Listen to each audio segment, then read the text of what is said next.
நெருப்புக்கு விலங்கு போட்டு 36 மணி நேரம் 40 மணி நேரம் விமானத்தில் பயணம் பண்ணி வராங்க. ஆளுநரையுடன் ஒரு கருத்து சித்திரம் போடுறான். போடுற உடனே இது நவீன உலகத்தில் டீப் சீக்ன்ற செயற்கை அறிவை பார்த்து பயப்படுறவங்கெல்லாம் சேர்ந்து அந்த பத்திரிகையோட இதையும் முடக்கிட்டாங்க. மு.க. ஸ்டாலின் அது பாதுதம் சொல்றாரு. மு.க. ஸ்டாலினோட மகன் கார்பரேஷன் நேற்று போறார் உதயநிதி. இவர் சொல்றாரு இந்த தமிழ்நாட்டு ஜனங்கள்லாம் அப்பான்னு சொல்றாங்க. அவர் சொல்றாரு அவர் அப்பான்றாங்க, என்ன சகோதரன்றாங்க.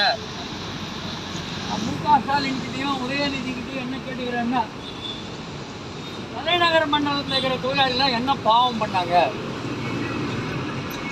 அவங்கெல்லாம் உங்களுக்கு திராவிட